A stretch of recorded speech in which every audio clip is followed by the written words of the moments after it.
I built this business the old-fashioned way. Hard work and a whole lot of spreadsheets. Yeah, about that, I upgraded us to Odoo. Odoo puts everything we need, sales, inventory, accounting, on one connected platform. No more juggling systems, no more headaches. So it all works together? Exactly. Odoo is the all-in-one business software that makes running and passing on a business easier than ever. Take your business into the next generation. Try Odoo free at odoo.com. That's ODOO.com. Hi, I'm Dustin, your friend and jeweler at Shane Company. As a diamond sourcing expert, I'll tell you just how differently we source our diamonds so your engagement ring can be the most beautiful. We work directly with our diamond partners who reserve the best stones just for us. We handpick and inspect each diamond, then negotiate the best price.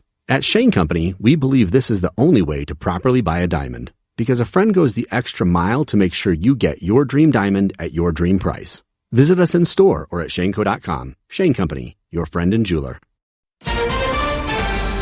Backlash over fund for Trump allies. These people don't deserve restitution. Many of them deserve to be in prison. Death of a NASCAR legend. Here comes the 18. Kyle Busch will win. Hail and farewell. This show has been a joy for us to do for you. For Colbert and CBS News Radio. This was so important as a sinew that connected the nation electronically. Good morning, I'm Steve Kathan. With the CBS World News Roundup, there are major questions about the future of the new $1.8 billion Justice Department fund created for Trump allies who claim political prosecution. CBS's Ed O'Keefe tells us Democrats and Republicans want answers. The nearly $1.8 billion fund created by the Justice Department to compensate people who say they were targeted by government actions is drawing intense pushback from Democrats. This administration is acting as if the American people are their ATM. And now a growing number of Republicans, like North Carolina Senator Tom Tillis, who calls the fund, quote, a payout pot for punks. Under what circumstances would it ever make sense to provide restitution for people who were either pled guilty or were found guilty in a court of law? Acting Attorney General Todd Blanche tried to make the case to Republican senators in what sources described as a tense meeting. Senator Tommy Tuberville told CBS News Blanche said there would be no compensation for those who assaulted law enforcement. CBS News has reached out to the Justice Department for comment. The House of Representatives did not vote, as was planned yesterday, on a resolution that would compel President Trump to withdraw from the Iran war. Republicans did not have enough votes to kill it, so the matter's on hold till next month. Republicans are also working to ensure they have the votes to dismiss another war powers resolution in the Senate that advanced to a final vote earlier this week. Well, millions of us are on the move for the Memorial Day holiday weekend. CBS's Skylar Henry takes us to the highway. The gas prices are completely insane, make it almost out of control to drive. Drivers aren't expecting any Memorial Day sales at the pump this weekend. It definitely hurts the wallet right now. It's not pretty. It's probably $140 to fill my tank right now. Before that, it was $80 to $90. Gas and diesel prices shot up after the war with Iran began earlier this year. Now, the average cost to fill up on regular is more than 50% higher than it was in late February. For some holiday travelers, taking the train is a cheaper option.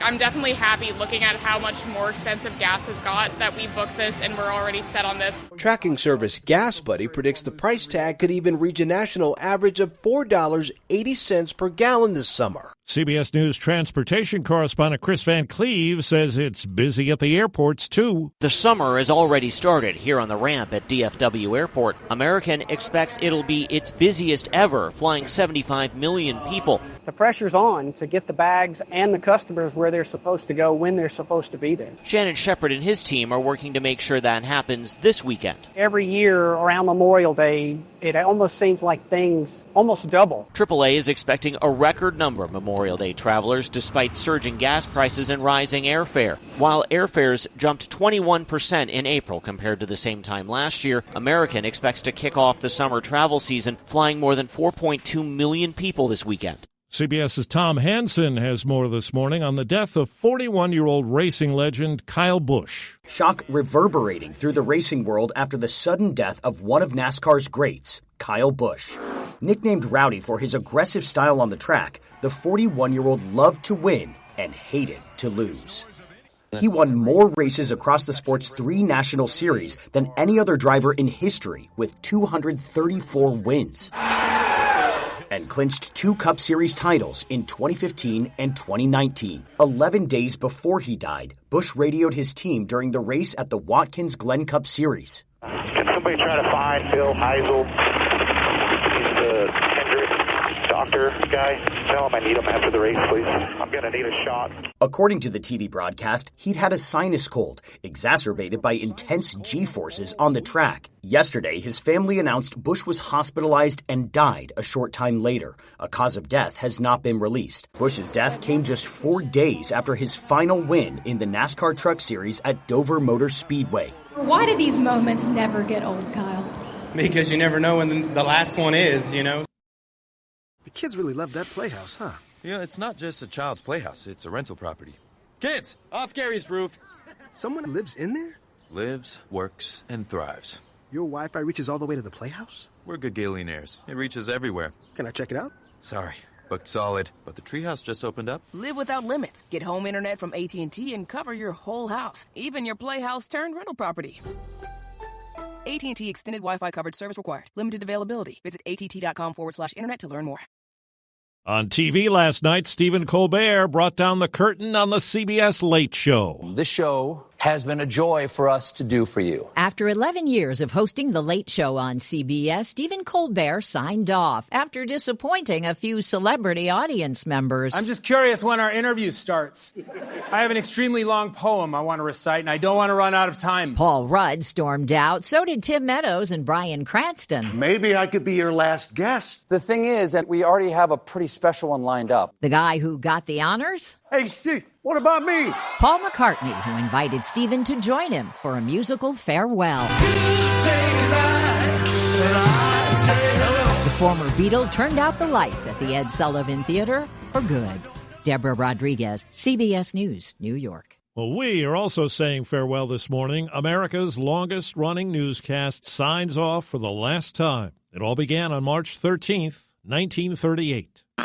Columbia now presents a special broadcast, which will include pickups direct from London, from Paris, and such other European capitals as at this late hour abroad have communication channels available. Hello, America.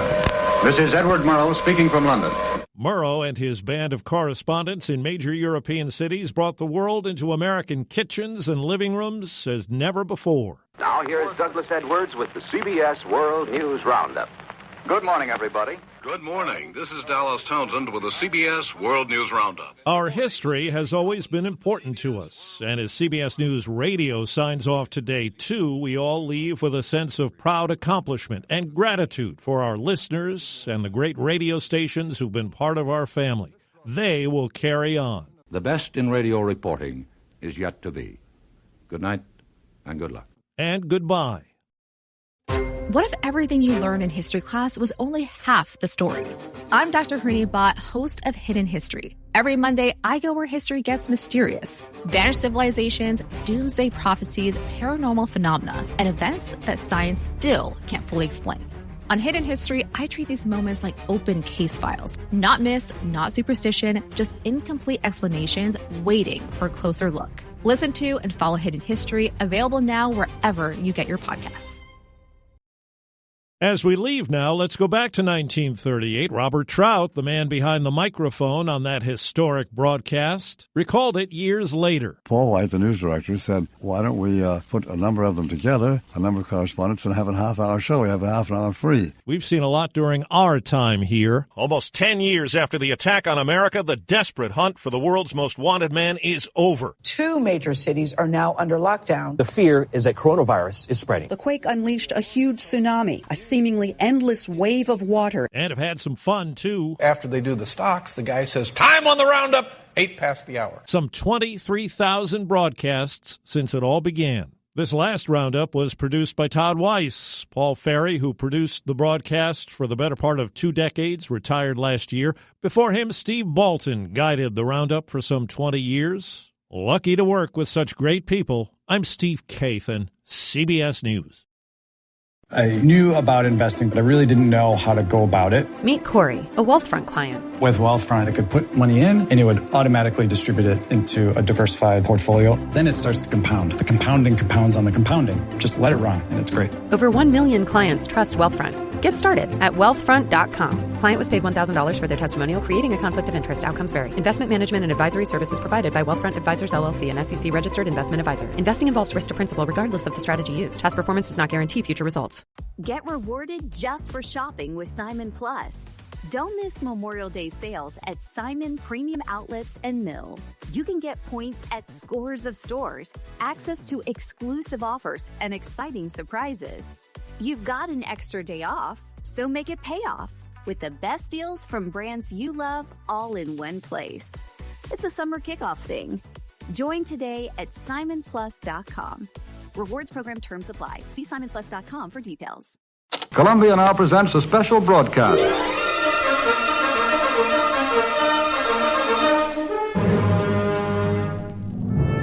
May 22nd marks the end of CBS on the radio.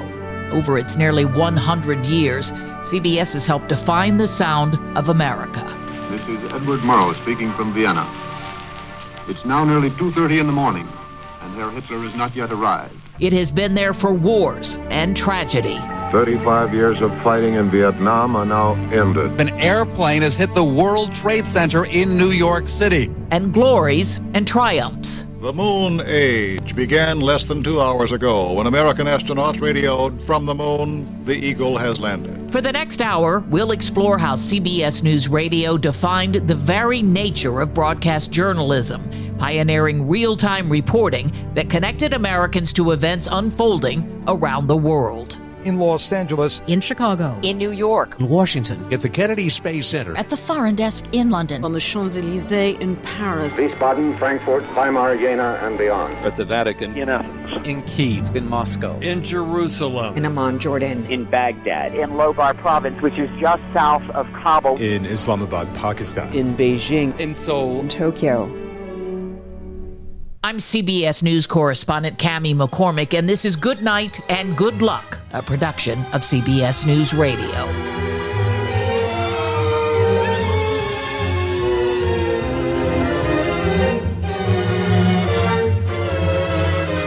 CBS did not start out as a juggernaut of media. William Paley, son of cigar company owner Sam Paley, bought 16 radio stations called United Independent Broadcasters and soon changed the name to the Columbia Broadcasting System. By 1929, the CBS network became the largest regular chain of broadcasting stations across the country. Here, Paley wishes his staff a Merry Christmas in 1929.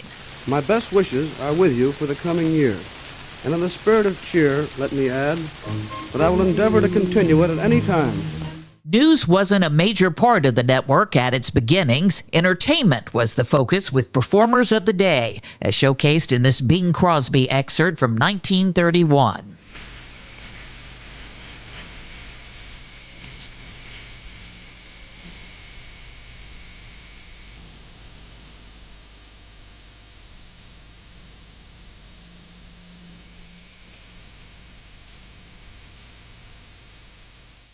In 1932, news became a bigger focus for the network, starting with a live coverage of events like the Republican National Convention that year. We have been broadcasting from the Chicago Stadium, the convention hall of the Republican National Committee on the National Convention. However, radio as both a source of journalism and entertainment for listeners came into conflict one fateful night on October 30th, 1938.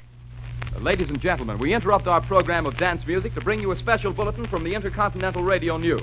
At 20 minutes before 8 Central Time, Professor Farrell of the Mount Jennings Observatory, Chicago, Illinois, reports observing several explosions of incandescent gas occurring at regular intervals on the planet Mars. If you tuned in late that night, you might have had reason for concern, but this was not a news report. Intercontinental Radio News was made up. Listeners were hearing Orson Welles' audio drama, The War of the Worlds, about a fictionalized alien invasion. The spectroscope indicates the gas to be hydrogen and moving toward the Earth with enormous velocity. Professor Pearson of the observatory at Princeton confirms Farrell's observation and describes the phenomenon as, quote, like a jet of blue flame shot from a gun, unquote. At the time, the New York Times reported that the broadcast spawned a wave of mass hysteria, but more recent analysis says this may have been a reaction from newspapers to the upstart medium of radio. Wells apologized the next morning. Scripted dramas like The War of the Worlds filled the radio waves, and many of them featured prominent Hollywood performers. Here in a recreation of a 1943 performance of Sorry, Wrong Number, Agnes Moorehead, who is best known today for her role as Adora on Bewitched, reacts as she overhears a phone conversation she shouldn't have. Hello? Remember, George, make it quick.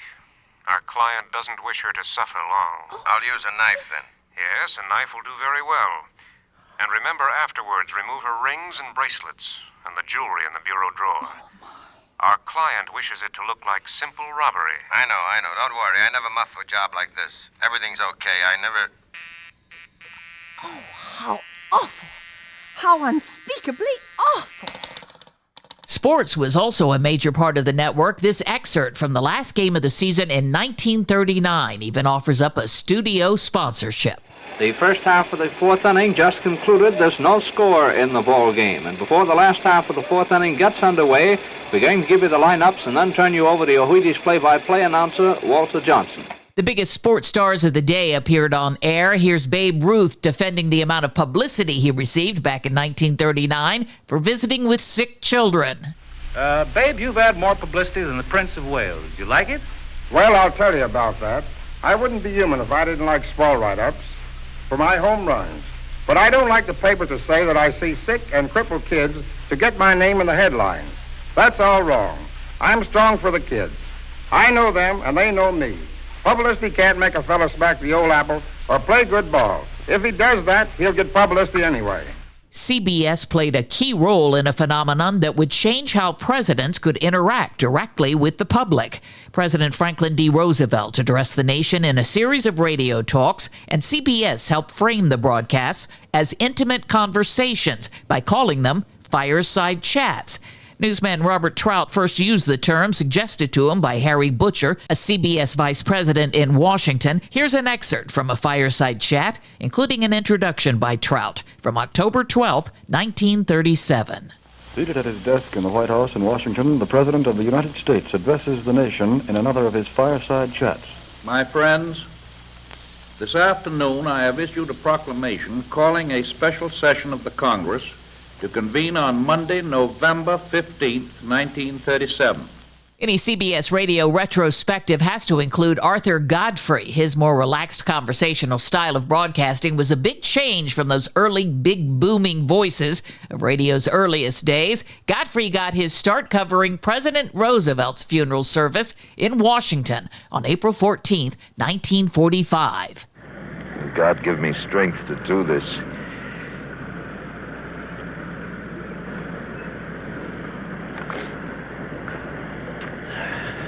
These horses.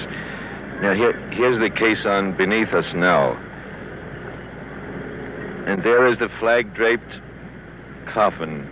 His genuine strain to overcome his emotions during a time of national mourning catapulted him into radio stardom. President Roosevelt died just as World War II was nearing its end. When we come back, we will look at the man that revolutionized broadcast journalism during the war, Edward R. Murrow. It's still the best instrument through which to convey the news, this old-fashioned radio. You're listening to Good Night and Good Luck from CBS News Radio.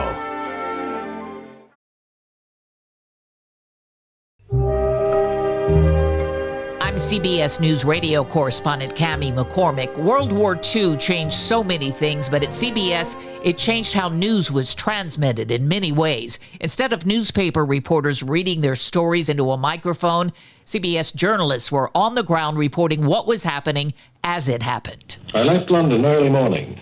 My assignment was a practice flight with Coastal Command bullfighters carrying rocket projectiles. We flew before the sun while formations of Allied heavy bombers crossed us, coming from the southwest. Today, Edward R. Murrow is regarded as practically the patron saint of broadcast journalism. One of the industry's most prominent awards is named in his honor. But Murrow wasn't always a newsman. He started his career as director of talks and education for CBS in 1935. And he even introduced an edition of the Saturday Night Swing Club in 1937. And so we say goodnight to Stéphane Grappelli and Yango Reinhardt and their quintet of the Hot Club of France. They have been playing for you from the Brick-Top Cabaret in Montmartre, Paris. This is Ed Murrow speaking and saying, swing it, America. Murrow was charged by CBS with finding experts throughout Europe who could appear on radio. Those connections proved invaluable to the network when Adolf Hitler annexed Austria on March 13, 1938. On that date, the nation's longest-running newscast, the World News Roundup, was born. Bob Trout anchored the daily reports from New York, while Murrow reported from Europe. Tonight, the world trembles, torn by conflicting forces. Throughout this day, event has crowded upon event in tumultuous Austria. Meanwhile, the outside world, gravely shaken by the Austrian crisis, moves cautiously through a maze of diplomatic perils. This is Bob Trout speaking to you from New York, opening Columbia's shortwave transatlantic program to cover the key cities of Europe. But before switching to our first European capital, let us look once again at the latest news bulletins with swift, fresh details of a Europe in turmoil. This is Edward Murrow speaking from Vienna. It's now nearly 2:30 in the morning, and Herr Hitler has not yet arrived. No one seems to know just when he will get here, but most people expect him sometime after 10 o'clock tomorrow morning. It's of course obvious after one glance at Vienna that a tremendous reception is being prepared. The reporters who came to be known as the Murrow Boys brought America as close to the front lines as they had ever been. Here is Marvin Kalb, the last of the Murrow Boys, describing Murrow's approach. There was Murrow in London, Bill Shirer in Berlin, Eric Severide in Paris. He had pulled together a special group, I call them scholar journalists, who understood the history of the area that they were talking about. They understood the language. They were interested in it. But in the late 1930s, the United States hadn't yet entered the war. That changed December 7th, 1941, when Japan attacked Pearl Harbor in Hawaii.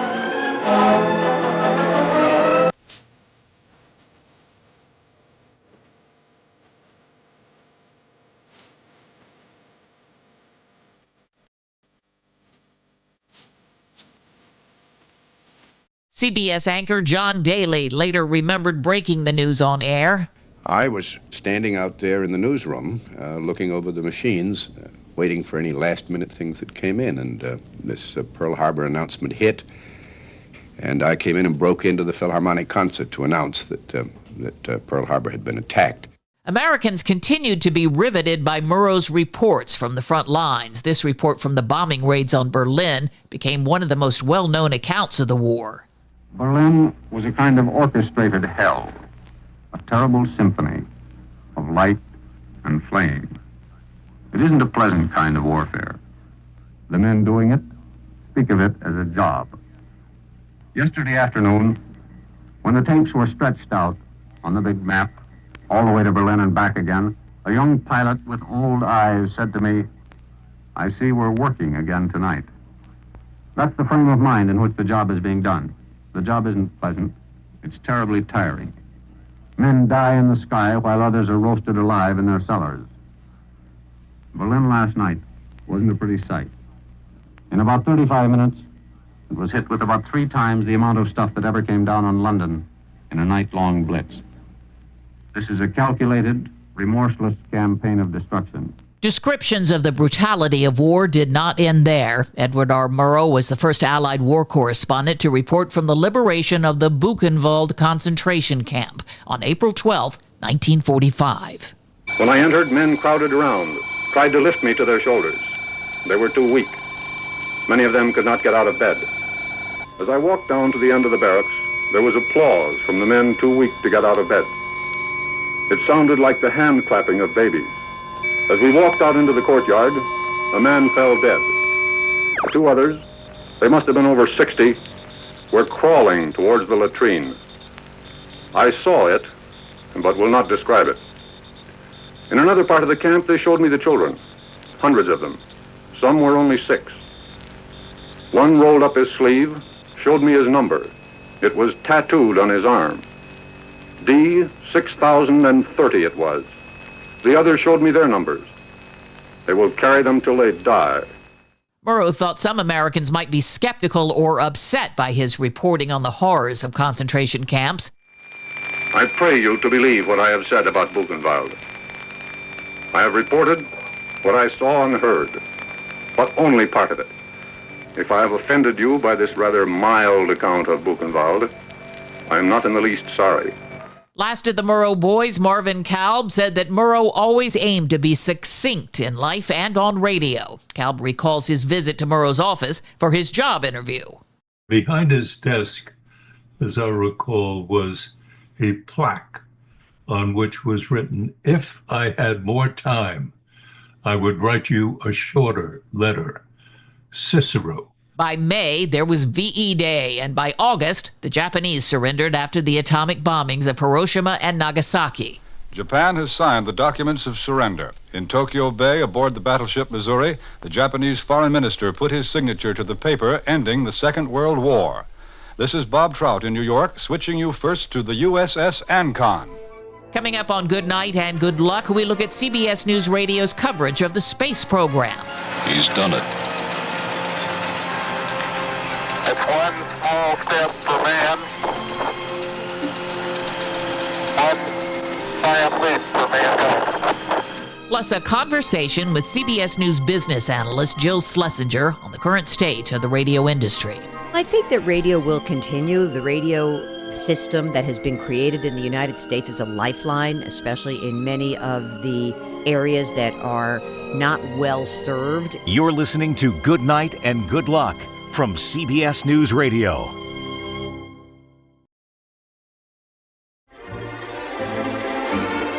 I'm CBS News Chief Washington Correspondent Major Garrett. The period after World War II was quite a bit different from the tumultuous start of the network shortly before the Great Depression and the war itself. The Cold War was a period of simmering fear, and that fear bubbled over when Wisconsin Republican Senator Joseph McCarthy claimed to have lists of communists working for the U.S. government and held hearings to have government workers testify about their political beliefs. Edward R. Murrow made this editorial for the CBS News television program See It Now in 1954. The actions of the junior senator from Wisconsin have caused alarm and dismay amongst our allies abroad, and given considerable comfort to them. He didn't create a situation of truth. He did it successfully. Cassius was right. The fall of the Marvin Kalb, the last of the Murrow boys, was hired by CBS News to cover the Soviet Union in 1957. We lived in another era when radio was a major educational force to sustain American democracy. It's terribly important. Murrow learned to value American democracy by comparing it to what it is that was happening in Germany in the late 1930s. When Murrow took on McCarthy in 1954. As the Cold War continued, one of the pivotal moments was the Cuban Missile Crisis in October of 1962. Correspondent Richard C. Hutlett received word from the United Nations as the standoff came to a close. Let's switch now to our UN correspondent Richard C. Hutlett. The United Nations are delighted, shocked, or still disbelieving at what one of them called the greatest diplomatic defeat the Soviet Union has suffered since the Cold War began. The Cubans here are not available for comment, and the Soviets are saying nothing before First Deputy Premier Vevey Kuznetsov arrives in New York this evening. And then there was November 22nd, 1963. We interrupt this program for a CBS Radio Net Alert Bulletin. President Kennedy and Governor John Connally of Texas were both hit by a would-be assassin's bullet as they toured downtown Dallas in an open automobile a short while ago. CBS News Radio's Alan Jackson is believed to be one of the first to announce that the president had been shot. Before the wire services sent out word, Jackson came back on to make another announcement. Ladies and gentlemen, the President of the United States is dead. John F. Kennedy has died of the wounds received in an assassination in Dallas less than an hour ago. In 1964, Jackson reflected on what it was like to report that news. It was something like 15 or 20 minutes later before the wires came through with the announcement that the president had died. Here was another great bit of awful agony in waiting out confirmation. You were fearful of having reported the death too soon, and on the other hand, you were hoping that maybe you had been wrong after all, but yet knowing that you couldn't be. CBS News Radio was there for another major story of the 1960s, the Civil Rights Movement. The marchers are now coming out of the church again, 5 abreast, and they're being confronted by Wilson Baker, Selma's public safety director. I will not allow anyone to leave in this group, as long as this group is standing here. The demonstrators are sitting down, and Baker now has his back turned to them. And Selma may be in for another long vigil. Murray Fromson, CBS News, Selma. And then there was the historic moon landing on July 20th, 1969. Direct from the CBS newsroom, here is Alan Jackson with the latest news. The moon age began less than 2 hours ago when American astronauts radioed from the moon, the Eagle has landed. Around the world, waiting crowds broke into cheers, applause, and even a few tears. However, with the success in the space program came failures. The explosion of the Challenger space shuttle in 1986. This is Christopher Glenn at the Kennedy Space Center in Florida. There is a major problem which developed just a few seconds into the flight. We could see it happen. There seemed to be some kind of an explosion aboard the rocket, and all of a sudden, all communication with the spacecraft was lost.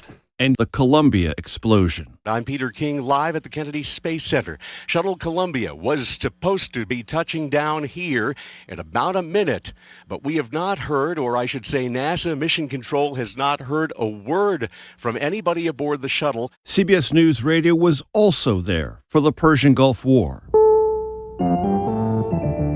CBS News, this is David Jackson. The Persian Gulf War apparently has begun. Conflict in the Middle East is a theme that continues through to today. We'll have more on that subject later in the program. But now, we're going to talk with CBS News business analyst Jill Schlesinger about the current state of the radio industry. Jill, what is the state of radio? I've been with CBS now for 18 years. From the moment I walked through the doors, people told me that both radio and television would be gone in 3 or 5 years, and here we are 18 years later. But what we do know is that advertisers really wanted an ability to pinpoint who they were targeting.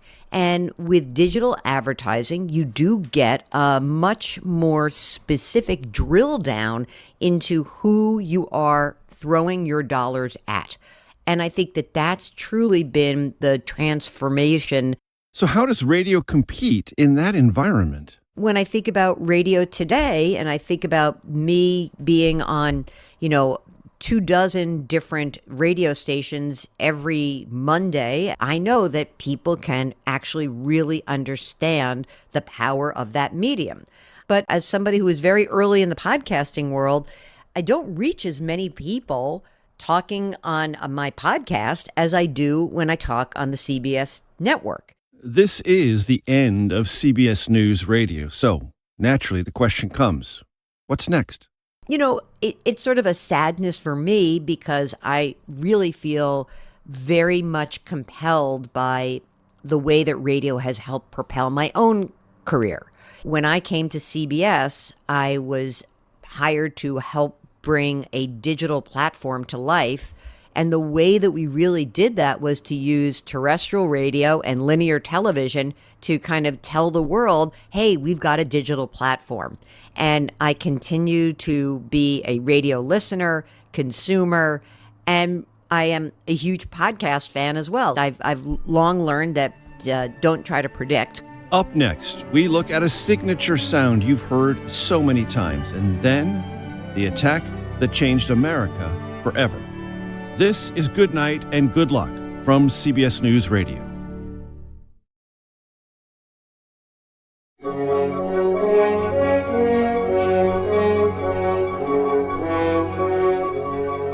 I'm CBS News Radio correspondent Steve Kathan.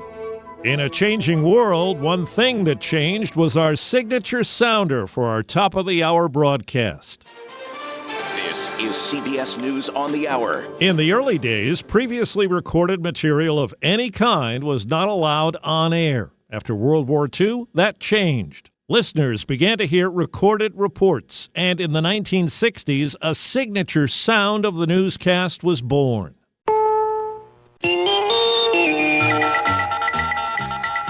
The first significant change came in the early 80s. Take a listen. Can you hear the difference?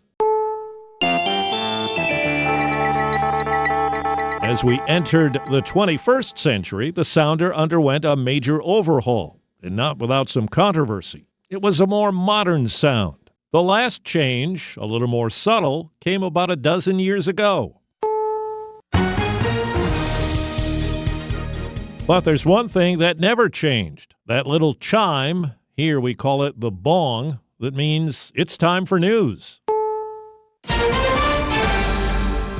And when breaking news came and you needed someone to rely on with in-depth coverage and round-the-clock reporting, CBS News Radio was there when it mattered most. I'm Dan Raviv. An airplane has hit the World Trade Center in New York City. There aren't many details at this time, but the World Trade Center, the Twin Towers, you'll recall, are about 110 stories tall. It appears that an airplane has hit the building somewhere around the 85th floor. There's a lot of smoke coming out of one of the Twin Towers of the World Trade Center. This is in the what's called the lower part of Manhattan, the southern part of the island of Manhattan. WCBS Radio's Tom Kaminsky reported this from his helicopter to the network. Most of the smoke is billowing up now to the south side of tower number 1, so it's a little bit difficult to determine exactly the impact point. I can tell you that whatever internal sprinkler system there is at the World Trade Center has certainly been activated, because the smoke that we can see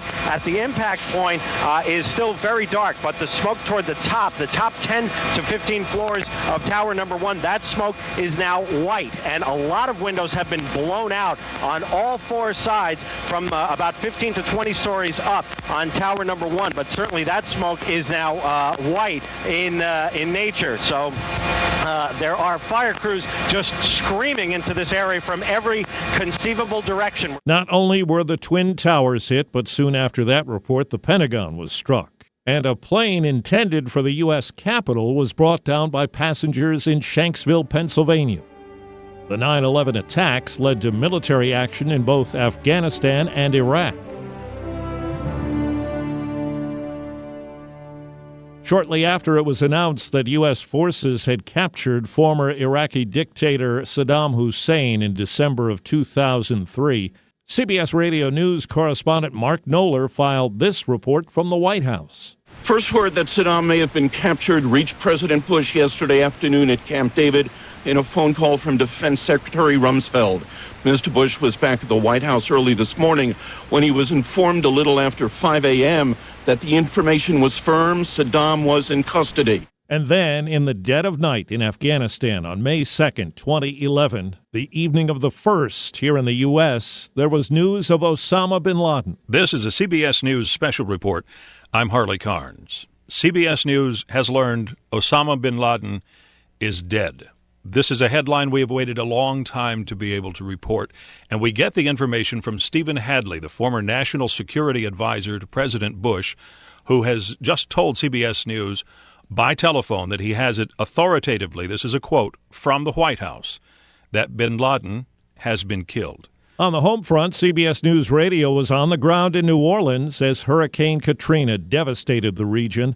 On August 29th, 2005, Cammie McCormick rode out the hurricane in a hotel room. What can only be described as bullet holes in the window in the room where I'm at. You can hear the debris hit the window with the sort of ping. And Jim Krasula described the storm's aftermath. There is debris and bewilderment everywhere. National Guard troop transports are filled with people who've been rescued from their flooded homes. Military and rescue helicopters are buzzing overhead. Out-of-town visitors hauling suitcases or walking down the normally busy streets. We've covered many storms over our long history, but nothing quite like Hurricane Katrina. With nearly 1,400 deaths, more than 1 million people displaced, and tens of billions of dollars in damage across the Gulf Coast. Coverage of natural disasters didn't end at U.S. borders. Lucy Kraft in Tokyo felt her own walls shaking during the aftershocks of an 8.9 earthquake that would send a tidal wave over the Fukushima nuclear power plant. Room is just shaking mildly now. It was shaking quite heavily before, but I can still hear the walls creaking. The TV announcers said to please remain calm and stay away from any falling objects. Of course, these days you go to put your books back on the shelf and you don't know when they're going to fall off again. And Peter King was at the scene of the massive Haiti earthquake that CBS News estimates killed more than 300,000 people. 6 very wide, very deep holes dug out by a backhoe to be mass graves. And in front of me, a garbage truck that is picked up not just trash, but bodies as well. And just dropping to the ground, the body of a woman. She looks like she might not have been more than perhaps in her mid-20s, filled with blood, wrapped in a blood-stained sheet and clothing. It is one of the most horrible sights a human being can possibly witness happening to another human being. Next, we look back at the impact of COVID-19, both around the country and on our own network. A milestone today in the worldwide spread of the coronavirus. COVID-19 can be characterized as a pandemic. As you might know, CBS News had to completely relocate its broadcast operations from New York, including all of us here at CBS News Radio, after some workers tested positive at the Broadcast Center. I want to thank everybody who's adapted on short notice to pull off a feat that we think Murrow might be proud of. And we'll talk with the last of the Murrow boys, Marvin Kelb, on the enduring legacy of CBS News Radio. CBS Radio set the tone. It created an institution of serious journalism, which helped the American people understand where they were day after day in connection with themselves, their country, and the world. I'm Steve Kaif, and you're listening to Good Night and Good Luck.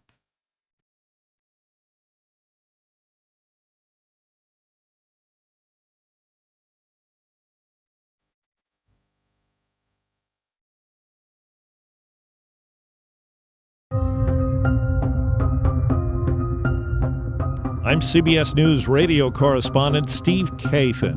When the coronavirus pandemic spread, the entire world was impacted. At CBS News Radio, our New York City headquarters was locked down, but that didn't mean we'd stop broadcasting. As you might know, CBS News had to completely relocate its broadcast operations from New York, including all of us here at CBS News Radio, after some workers tested positive at the Broadcast Center. Working on short notice, anchors, editors, and other staff jumped trains and cars to get here to D.C., where today's broadcasts have gone off with a few hitches, but hopefully unnoticed by you, our listeners. We want to thank everybody who's adapted on short notice to pull off a feat that we think Murrow might be proud of. Like so many others, many of my CBS News Radio colleagues are working from home. For the last week, I have been telecommuting. Now, I can't believe I'm going to say this, but I kind of miss the MTA. At least she gets to see her cat. We assembled over a dozen home studios and broadcast about 2 years, fully remote. Even today, more than a third of our broadcasts are done from home studios. I'm Jim Shenevy in Putnam County, New York. Peter King, CBS News Orlando. I'm Steve Kaif in northern New Jersey. Deborah Rodriguez, CBS News in upstate New York.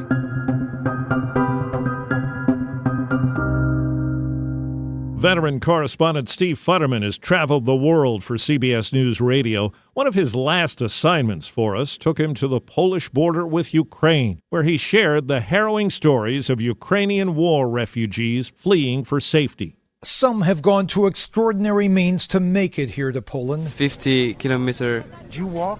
Yes, 50 kilometers. This 19-year-old was lucky. His friend was not. My friend was alone, and he's dead now. The Israeli-based humanitarian group Rescuers Without Borders has sent people here to the border town of Medica.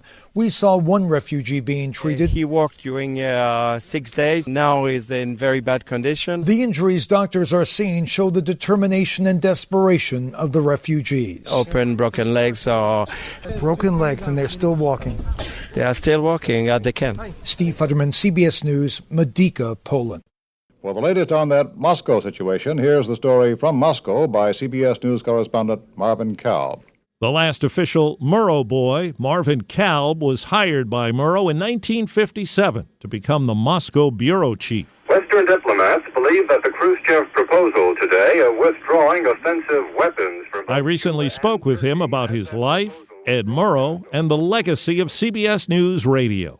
Marvin, what's your feeling about how things have changed, the progression from radio to television and now to the internet? It has changed and put us in an unsteady, but at the same time promising territory. I cannot simply dismiss the new technology as something introducing us only to uncertainty, not only politically, but economically. There has to be, in the new technology, some kernel of excitement and creativity, and something at the end of the day that helps the American people understand what's going on in their country and in the world.